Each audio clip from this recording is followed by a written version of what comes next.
Some people who seek out the GTD getting things done methodology are doing so in hopes that they can work fewer hours. Is that possible? Hi, I'm Dave Edwards. Today we look at whether GTD and other systems will help you work fewer hours and still feel productive. My friend Jim was complaining to me that he still finds himself working 60 hours a week, and it's beginning to wear him down and causing a lot of stress at home. Because he knows I'm a student of getting things done, he asked if adopting the same strategy will help him work less. My first response was, it can't hurt. Jim is not alone. Roughly 40% of American employees work more than 50 hours a week, 20% clocking in at more than 60 hours a week. One of the problems is that in today's culture, working more is equated with working hard. It's not. GTD author David Allen told me once that he's a lazy person. He follows his methodology, so he says he has more time to do what he wants. I think it's first helpful to ask yourself, is the boss making you, or do you feel like you have to work more hours? If the boss is putting pressure on you and others to stay late or work longer, well, that's a sign of a toxic workplace. There was an article in the New York Times which described working at Amazon, where employees toil long and late. Emails arrive past midnight, followed by a text message asking why they were not answered. And they're held accountable to standards that the company boasts are unreasonably high. And it's no better if you're expected to take work home. 26% of all work is done outside of normal working hours. So, step one on your journey to trying to work less and still be productive is time management. When Rescue Time analyzed 185 million hours of working time, they discovered that most workers average just 2 hours and 48 minutes of productive time per day on the job. So, are you really working when you say you are? Consider how you begin and end your day.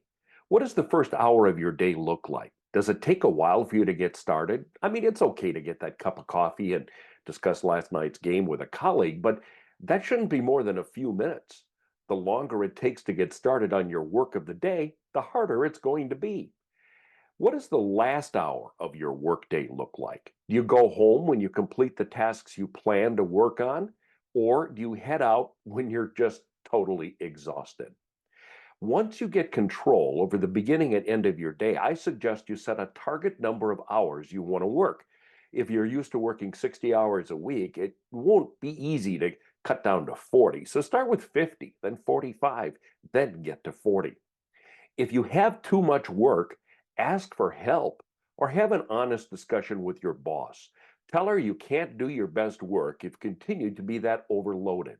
Or at a minimum, ask for advice on setting priorities so you concentrate on the most important things in the time you do have. Planning to work on the most challenging projects when you're at your peak will also help. For most people, that's in the morning.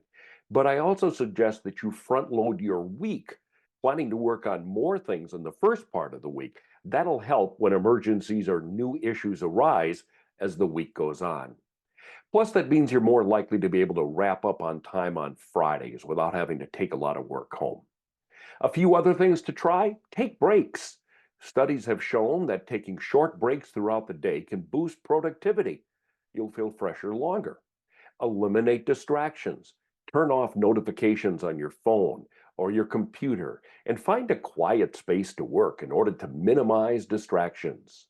Delegate when possible. If you have colleagues who can help with certain tasks, don't hesitate to delegate or ask them for a little help in order to free up some of your time. Use technology to streamline processes. There are numerous tools available, such as an automation software program that can help with simplifying repetitive tasks, allowing you more time for higher level thinking. But what if you're the boss?